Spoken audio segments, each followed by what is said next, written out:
It's the All Things Strange podcast. We are your hosts, Agent Anderson and Agent Ether. Come along as we examine UFO sightings, conspiracies, and all things strange.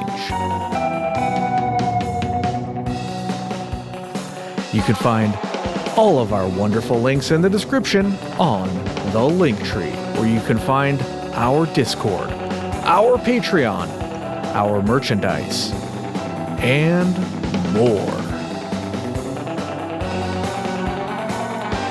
This week's episode, the Betz Mystery Sphere. How's it going there, Agent Ether? You're looking awfully pixelated tonight. Yes, I thought you were going to say pretty for a second. Boy, did you blow that one. Well, I can't tell. You just look like a blob on my screen. It's very rude. I don't think you should use the blob word around a woman, period. Oh, that's probably a good point. Click on your quality. No, it won't let me do anything with the quality. I don't know, man. So if you're joining us tonight live, I don't see anybody in the audience, but I'm not sure exactly how to find that right now. Oh, wait, let me click on chat, see if there's anybody in there. I don't think anybody's in here right now, but we are doing our first ever live video show. The way we're going to do this right now is we are going to be live on Patreon. For Patreon, and then that video will go on YouTube eventually when the regular episode releases. Patreon subscribers get the audio version whenever it's ready and the video version whenever that's ready. So I just have to get those ready, and when it's ready, it goes out immediately. I don't wait for that at all. And then I think we're at about a 2-week lead time. We skipped an episode last week. We were at 3 ahead. Now we're only about 2 ahead, so we're 2 weeks ahead. If you're not a subscriber, then you have to wait 2 weeks. Not a big deal. 2 whole weeks. I think it's a huge deal, and everybody should sign up for Patreon, especially now that we're doing our live videos. Yeah, you should also, all sign up, subscribe. Everyone. Support the show. We really appreciate it. It helps do things like video. Maybe get me an external camera for my Chromebook. Yeah, all this stuff is costly. So anyways, let's get to the Betz Mystery Sphere. I want to talk a little bit about the Betz family, just briefly. There's actually not a lot of information available out there. And I think part of the reason is they just weren't interested in publicity after this whole incident. That is very true. So the Betz family was involved in the discovery of the sphere, and the family we know of consisted of Terry Betz, his wife, Gary Betz, and their son, Terry Jr.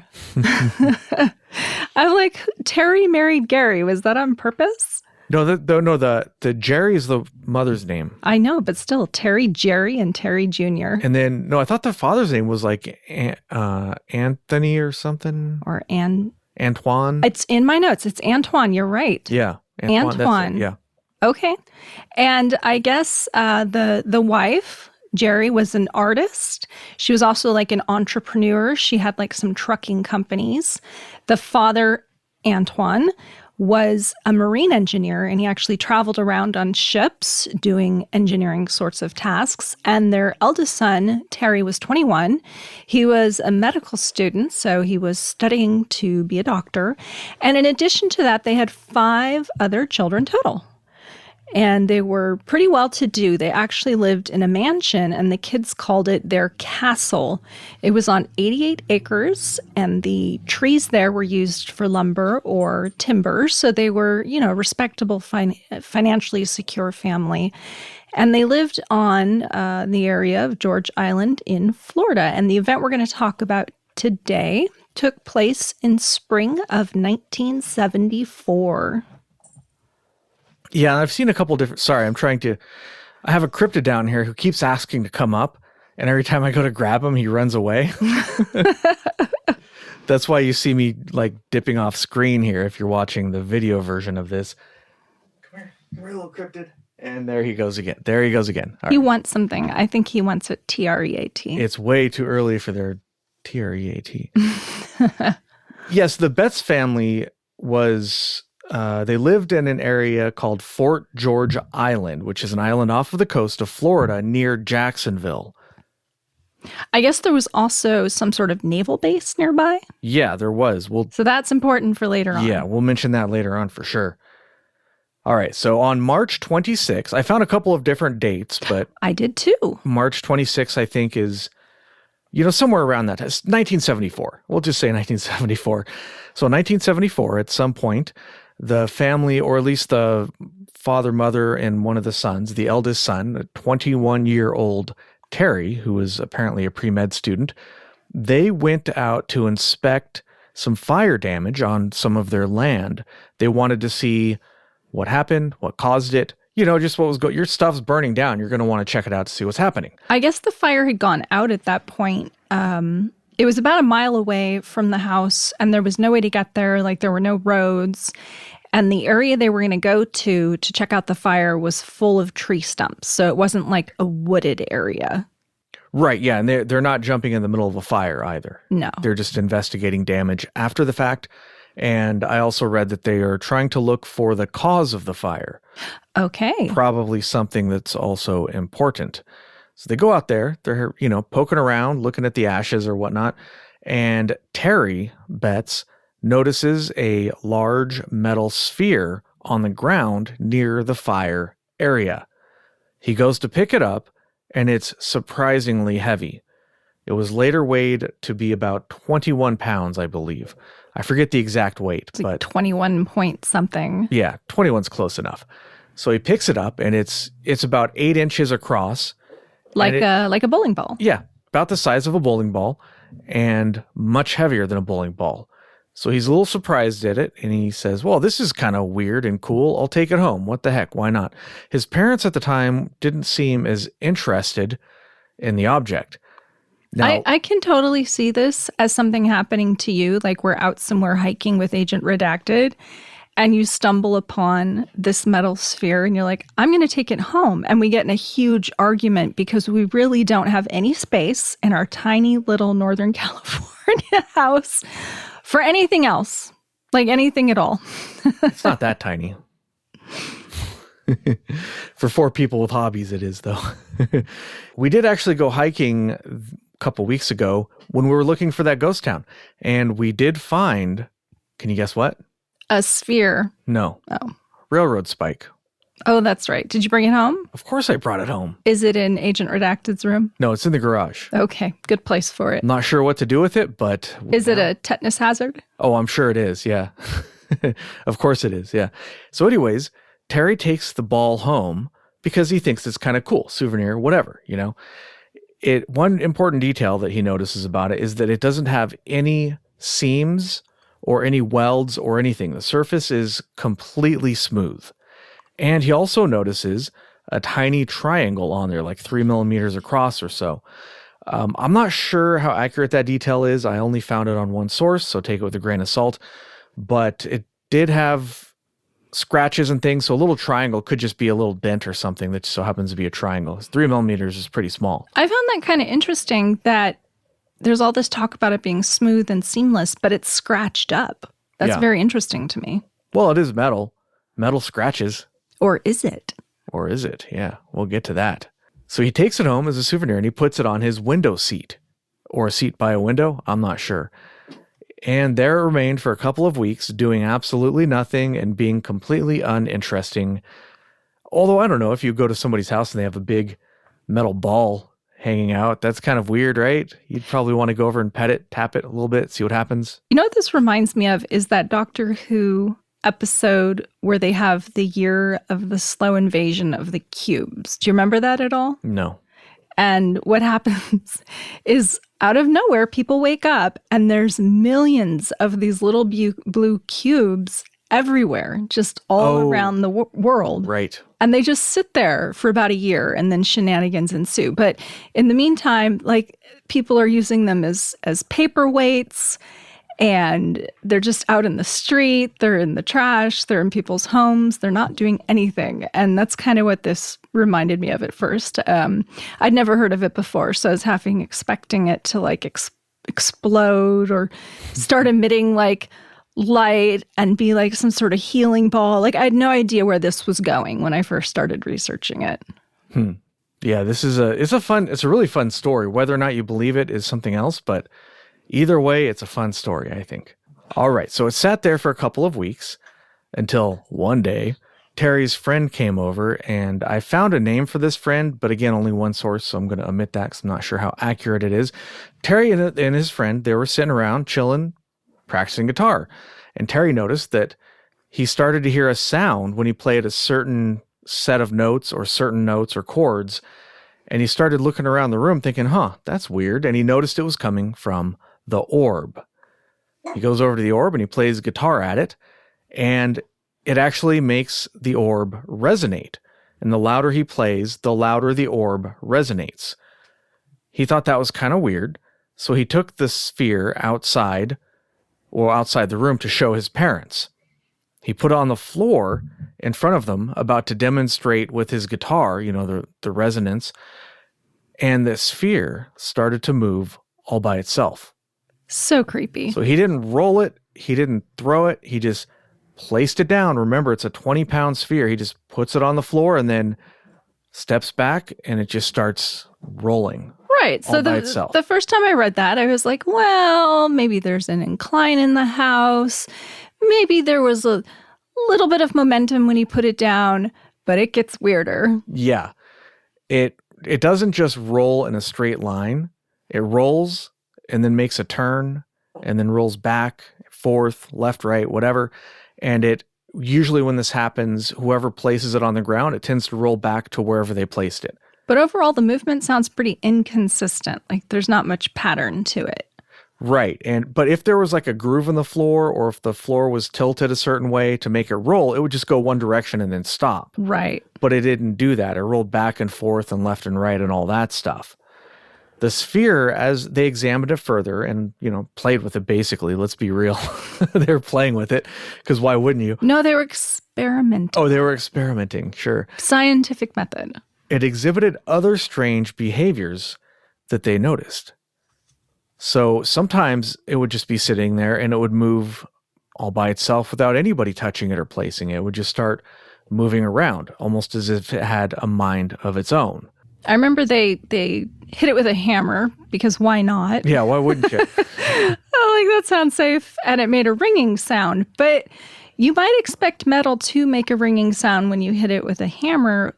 But Terry was later quoted as saying that it vibrated like a tuning fork.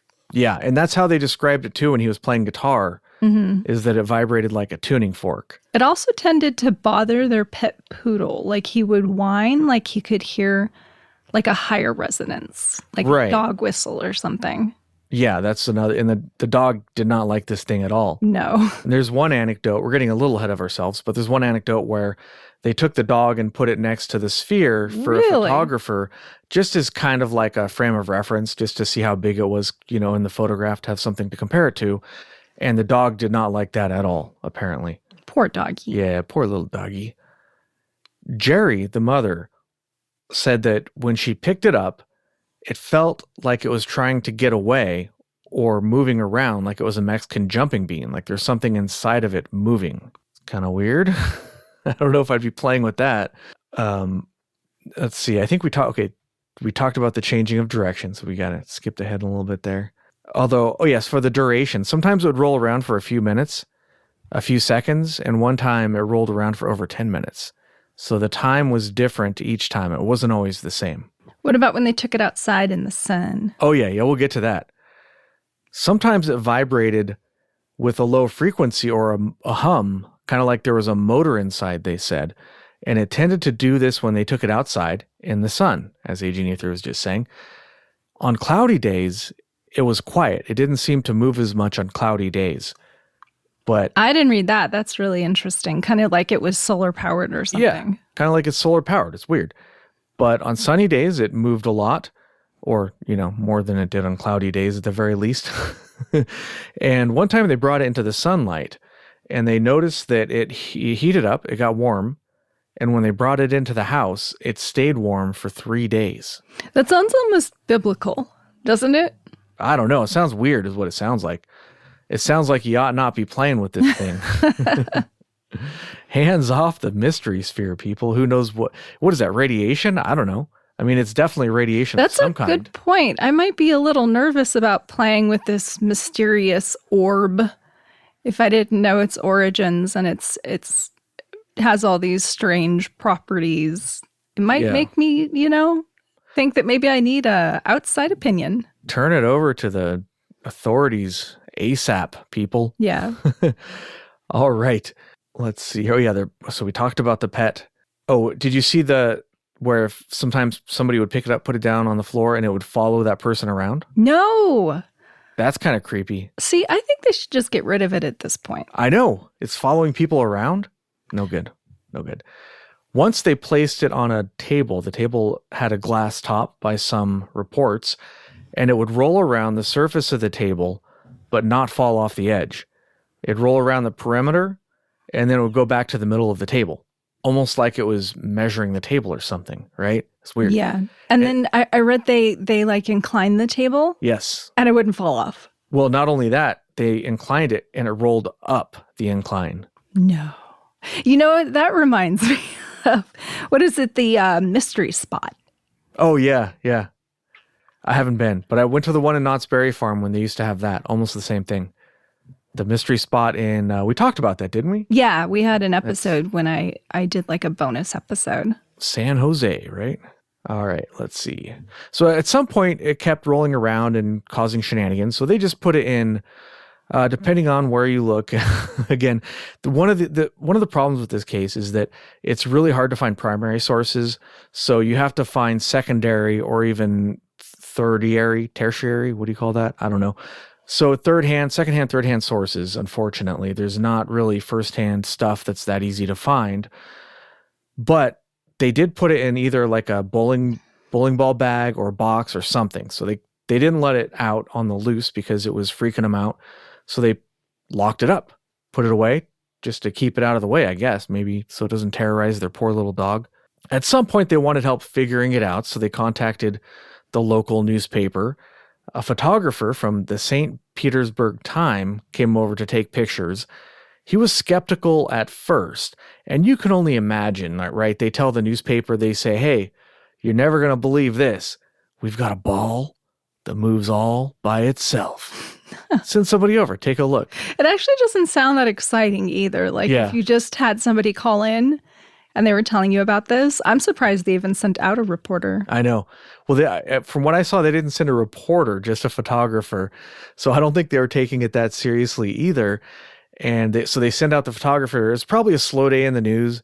And they figured, well, what the heck? We got nothing else to report on anyways. Why don't you go out there? And the reporters probably thought, well, crap. Maybe a politician will do something or, something newsworthy. I'm wasting my time here is probably what he was thinking. But the reporter got to the house, or photographer, and Jerry supposedly told him something like, you're not going to believe this. You have to see it for yourself. So she takes him in and shows it to him, and the ball does its thing, moves by itself, and convinces the photographer that it's real. Totally wins him over from skeptic to believer, at least in the sphere. Now, I actually heard in a later interview, the Betz family said they did not contact the media at all. And it was like a family friend who kind of spilled the beans.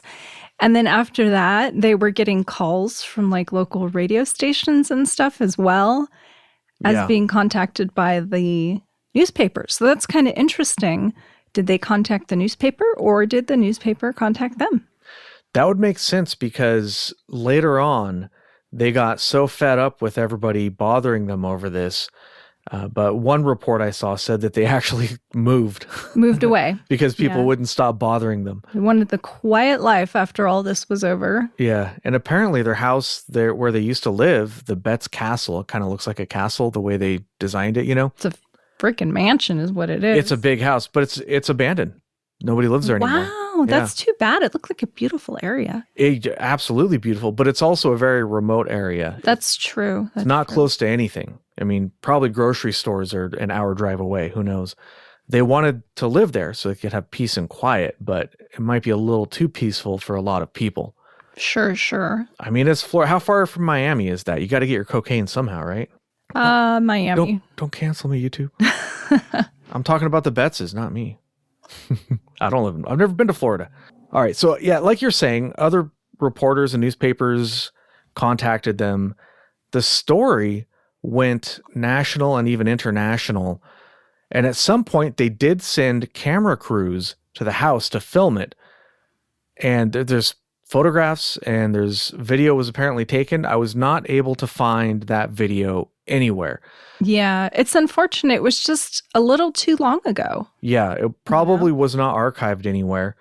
I did see on Ancient Aliens had a little clip on this, and they had a little clip of what looked like the Betz sphere moving around, but I think it might have been a recreation.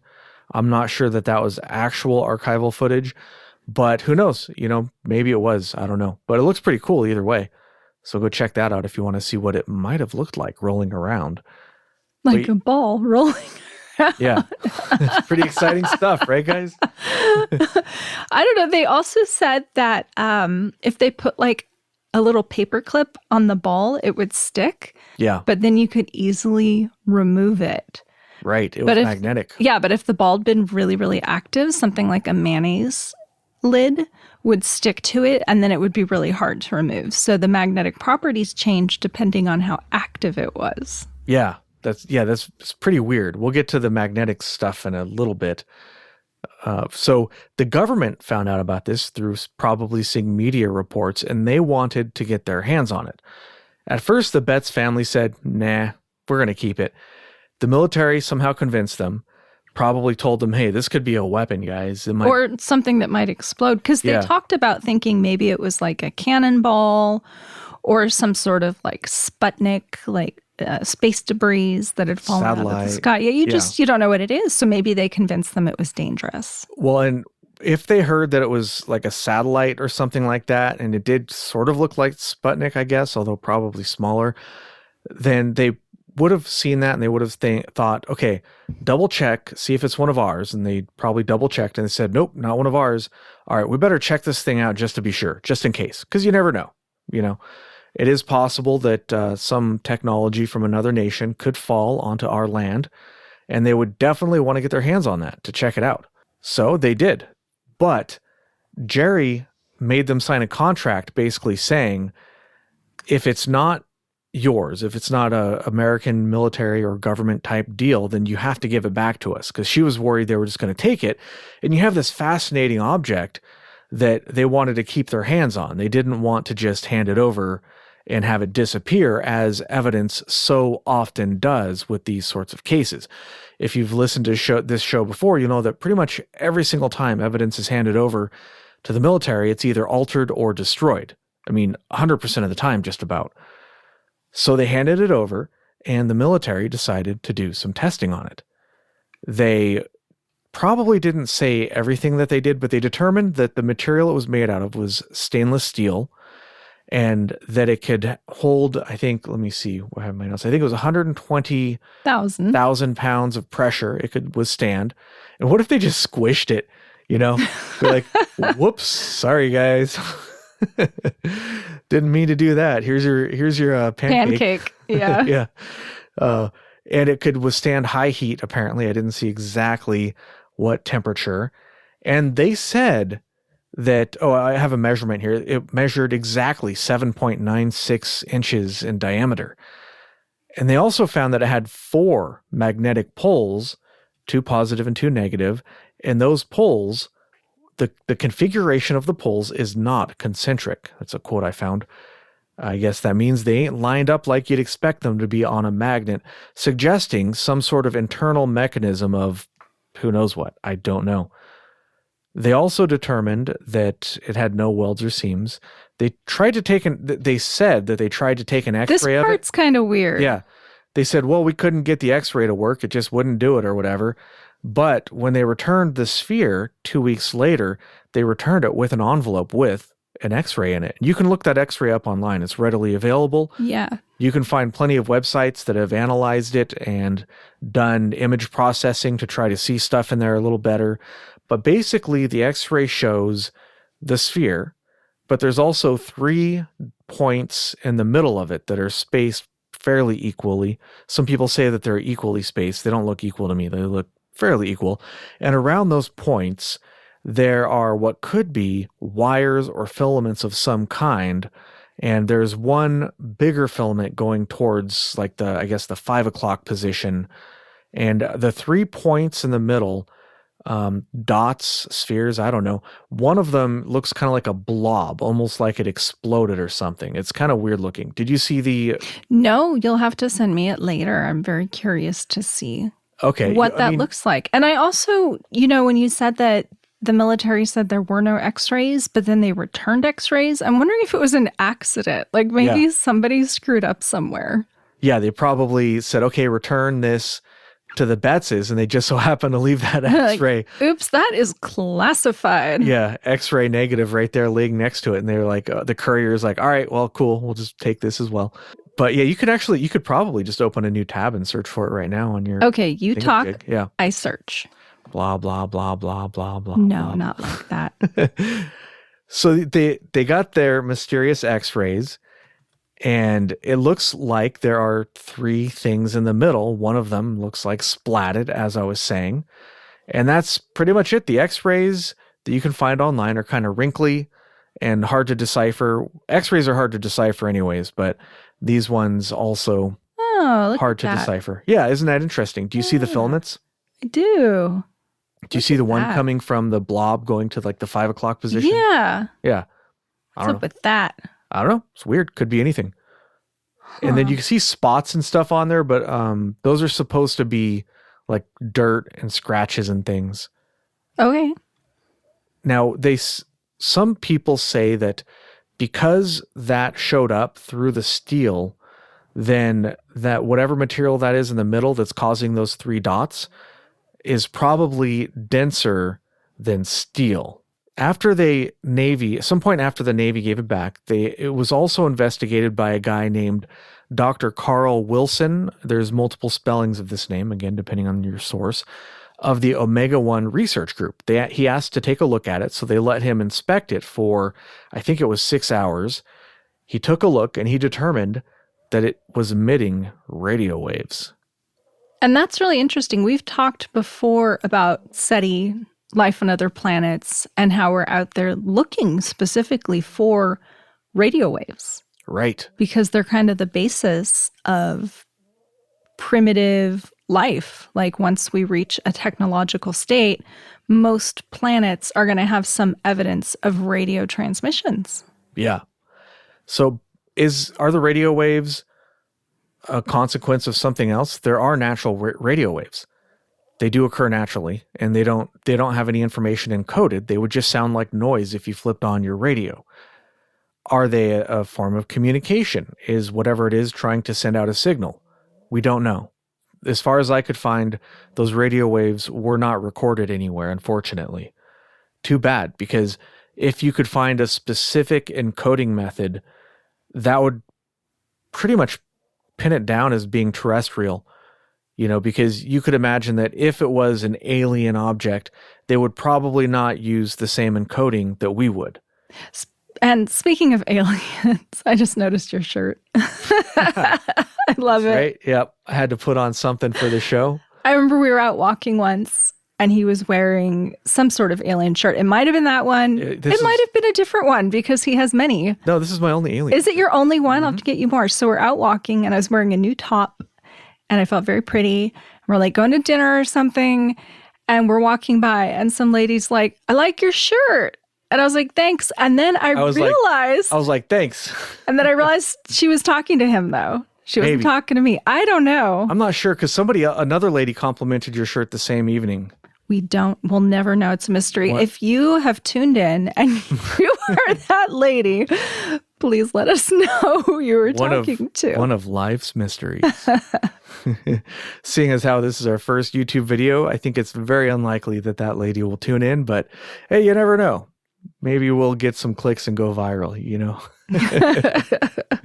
You never know. We should start giving crap away like Mr. Beast, I'll give away my mouse pad if you do stuff for the show. I don't even know who that is. You don't know who Mr. Beast is? Mm-hmm. Oh, he's like the most famous YouTuber there is. He gets like billions of views apparently, and he gives crap away. By crap, I don't mean like cars, Like Oprah, Oprah's poor. No, he gives away like a lot of stuff, like hundreds of thousands of dollars worth of stuff. So you tune in and you get stuff? I don't know. I've never seen his stuff. Huh. You go to the grocery store. He has candy bars in the grocery store now. He's pretty famous. I don't know who he is. I don't really know either, but I've heard of him. All right. So the Omega Group and Dr. Carl Wilson investigated the thing. They found that it was emitting radio waves. And he said that it had a coating of an unknown element over the steel. What that is, I don't know. What equipment did he bring with him? Don't know. But that's just what he said. Upon later investigation, though, so one thing just to know about the mother, Jerry, spelled with a G, I think Gerri, I think. She was not your typical person or housewife or whatever. She was, by all accounts, extremely intelligent. She was an entrepreneur. And if you look her up online, most accounts will say, oh, she's just an artist or something. She's still around and she has a webpage where, she has art. I guess you can look at it. And does not mention the sphere at all. Yeah. But at this time, she was taking on businesses. She would be like fixing up mechanical things. She was a real go-getter and really intelligent.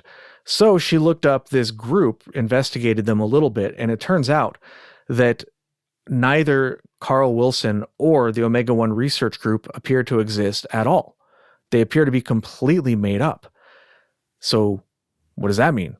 Kind of weird. I don't know. Now, did they come to her house to run these tests? Or I believe so, yeah. Okay, because it didn't make sense to me when I was reading it initially. I was trying to figure out if this person didn't exist, you think they just would have stolen the sphere. Right, yeah. Okay, so they came to her house. Yeah, the only time she lent out the sphere, or the family lent out the sphere, later. Was the Navy. Yeah.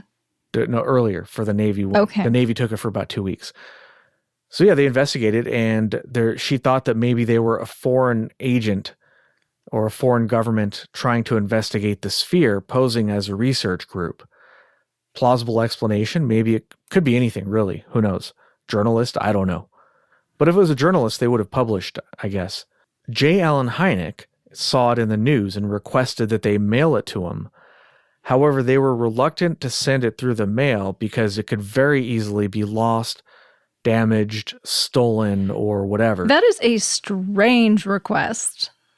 It's not unusual. He worked for Project Blue Book. Yeah, but if there's any validity to their claims, I feel like, why would you have them send it through the mail? Well, because I don't think he believed there was anything to it. Then why would he want it at all? Just to take a look, just in case. I don't know. It doesn't make sense to me. Yeah, it is a weird one, for sure. But yeah, what if it's radioactive? Yeah, just mail it. It's fine. Through rain and snow and wind and radiation, apparently. Later on, he would also be on the scientific panel. We'll get to that in a minute. So APRO told she was in, contact with all sorts of people. APRO told her, probably don't mail it.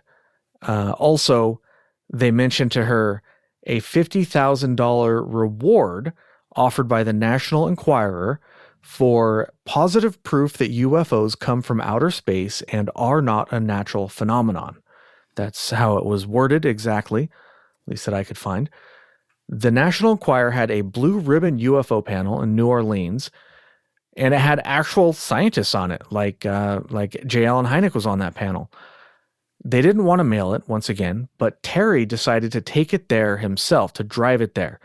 And they actually were not doing this for the money. They just wanted to know what it was. They wanted answers. Yeah, and the family was well-to-do. They had money. They didn't need money. They were already doing pretty good. Go look up a picture of their house and you'll see what I mean. It's dilapidated now, but it would have been nice back in the day. Dr. James A. Harder. That's James A. Harder. That sounds like a really good porn star name to me. I don't know. You and ETA. He's not here.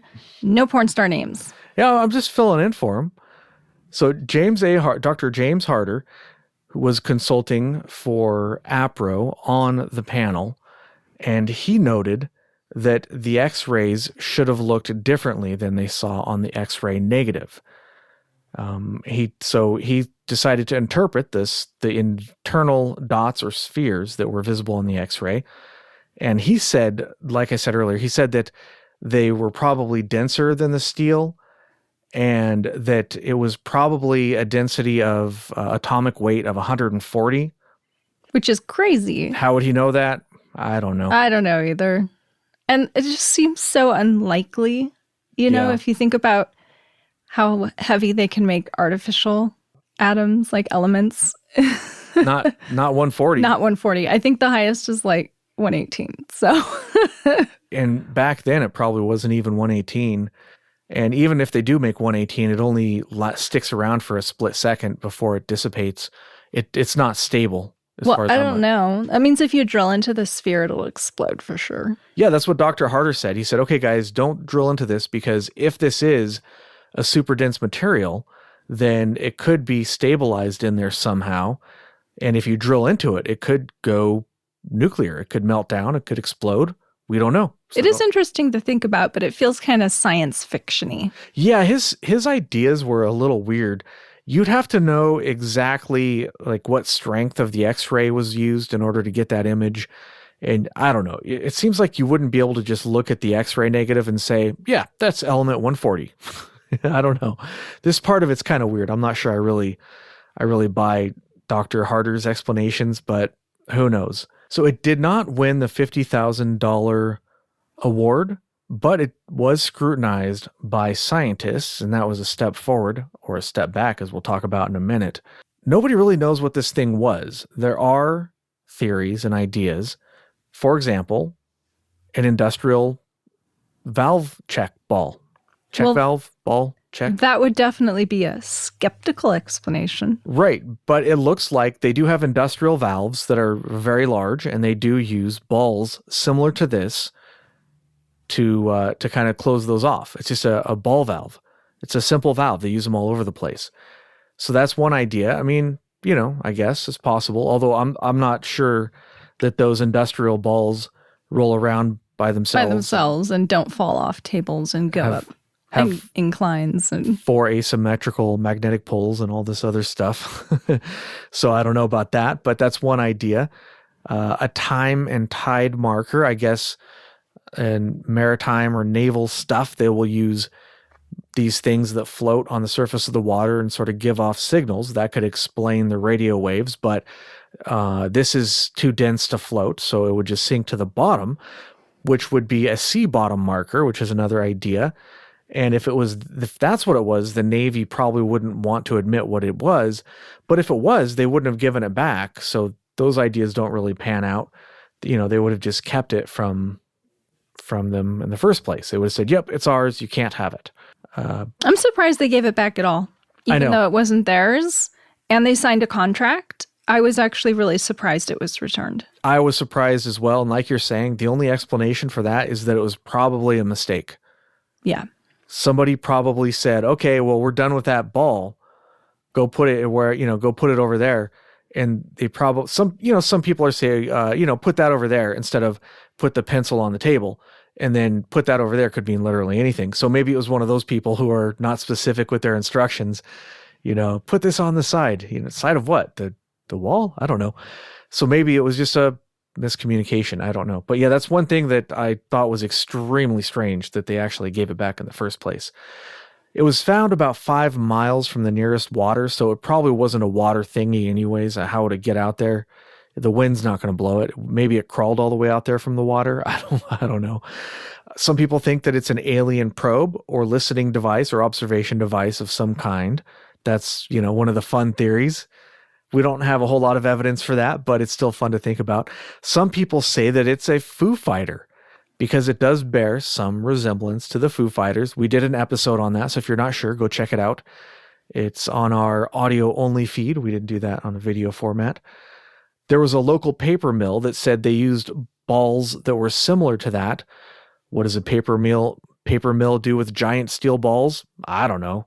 Your guess is as good as mine, but they said they had them. Maybe it's for pressing the papers or something. Who knows? But apparently, from what I read, the balls at the paper mill are not the same size or weight as the Betz Sphere.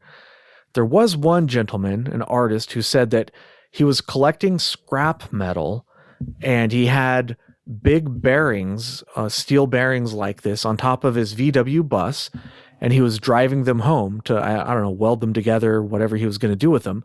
And some of them fell off while he was driving, and he drove near this area, or through this area, perhaps, I'm not sure. But the ball wasn't found like on the side of a road. It was kind of far from a road. So that's, check mark number one against this theory. Another problem with this theory is that the balls he was carrying all had drill holes in them. The Betz sphere did not. So maybe, I don't know, this one doesn't really seem to line up either. And as we mentioned already, satellite, space debris are a weapon of some kind. Cannonball, perhaps, yeah. Those are sort of some of the ideas that have been proposed, but at the end of the day, we really don't know what it was. They asked NASA to investigate it, but they declined. They said, nope. Not interested. We're real scientists over here. Yeah, exactly. At one point, a group of men came to their house saying that they were scientists and offered the Betz family $750,000. Or $4 million. Or in today's monies. I mean, 4 million. You probably saw a blog post from like 3 weeks ago, so it's probably 10 million by now. This inflation we got, holy cow. Yeah, so they offered him a butt ton of money, but Jerry didn't really think they were being genuine. She thought there was some shenanigans involved. What that was, I don't know. Probably they weren't going to hand over cash. Probably would have been a bad check or something. I don't know. Her spidey senses were tingling, so she said, we don't even have that here. It's not here. You guys are going to have to leave. So they left without the sphere. And, that just goes to show you that they were probably pretty loaded if they were turning down $4 million. Yeah, totally. I would be pretty interested in that.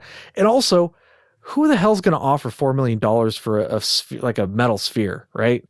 I could get a metal sphere for a lot less than that, I'm sure.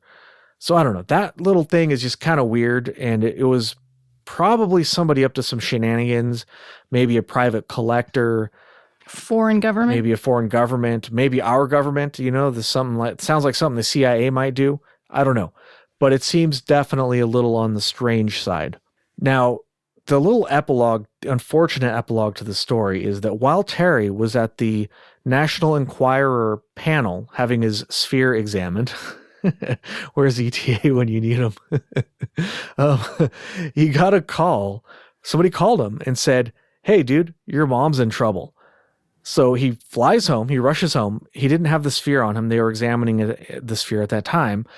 And he's, if your family member is in trouble, you're probably not all that concerned about a stupid sphere. You want to get home, So he flies home without the sphere.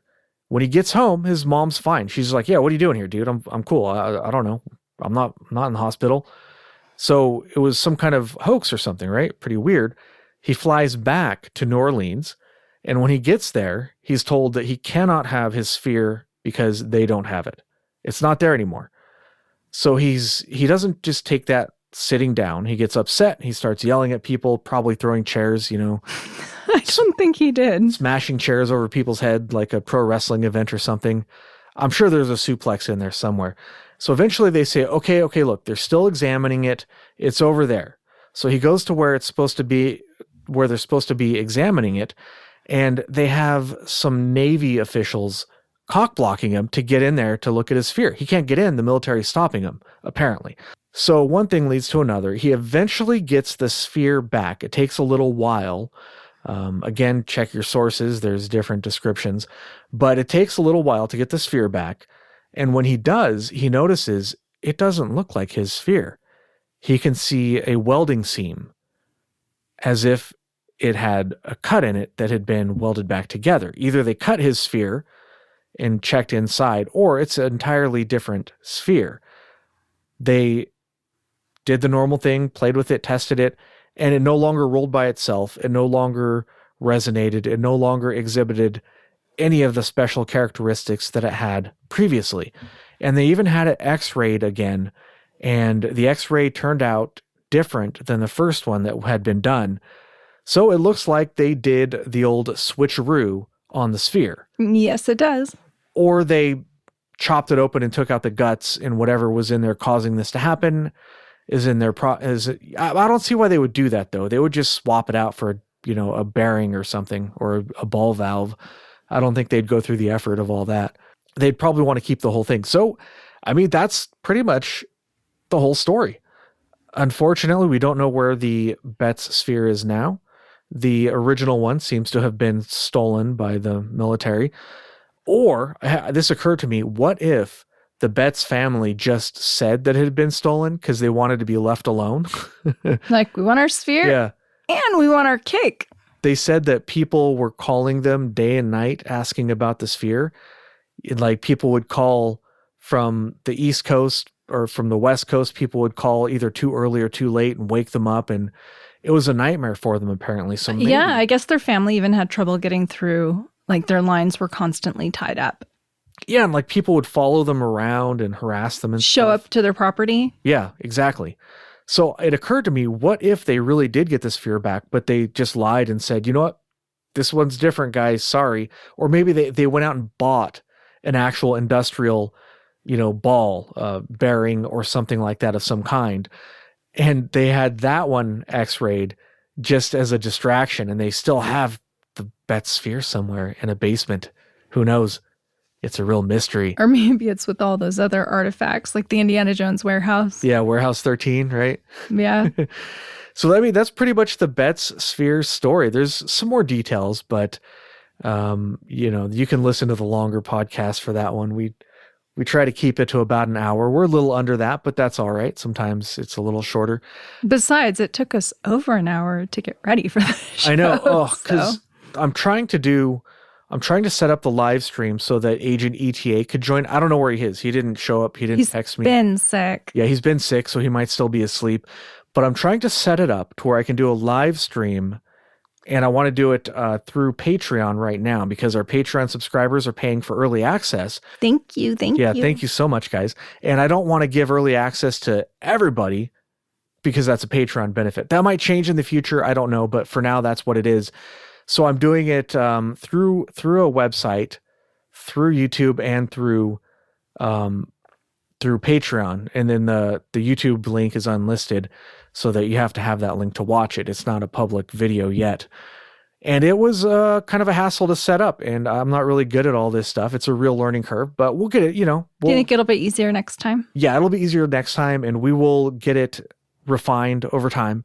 We'll figure it out. We'll get Agent Ether to look less like Minecraft and more like an actual person next time, hopefully. Is it really that bad? It's really bad. You should, I don't know. You can't get up because then you won't be able to. I'll take a picture with my phone. Okay. Of what you look like. Oh no, do I look terrible? Let me see. Oh, that's horrific. It looks much better on my Chromebook. It looks really bad. I hope it looks better for people watching remotely. Oh my God. I don't know, but it looks like you can kind of tell there's a person there. But well, maybe I want to be anonymous. Yeah, well, you got to distort my voice too. You pretty much are anonymous at this point. Now I'm pissed because I put on makeup. I did my hair. She looks great, guys. Trust me. Apparently, I look like a blob. Well, what do you think about the Betz Sphere? I think it's a really fun story. What do you think, Agent Ether? I found it really interesting. At first, I just read the Wikipedia page and I was like, why are we doing an episode on a ball bearing? But then the more I looked into it, the more I was like, well, there's more to this story. This is really cool. I want to hear more. And then the disappointment of knowing that it would probably been swapped out. It was really too bad. Yeah. Yeah, this one, it's very compelling to me, and I really wish we had some of that footage from the camera crews. But that footage did exist at one point. We do have other people outside of the family who witnessed the strange behavior, and we have multiple scientists who looked at this thing, examined it, and could not figure out what it is. So, I don't know. Unless it reemerges and we can examine it again, I'll stay on the fence about this one. But personally, I think this is a very compelling case, and I find it highly interesting. Ditto. All right. Well, I guess that's about all we got for you this time around on the Betz Sphere. Check us out next time. If you enjoyed the show, you could really help us out by suggesting the show to your friends, leaving a good review wherever you listen to podcasts. And we're on YouTube now, I guess. So do the things. There's a bell or a thumbs.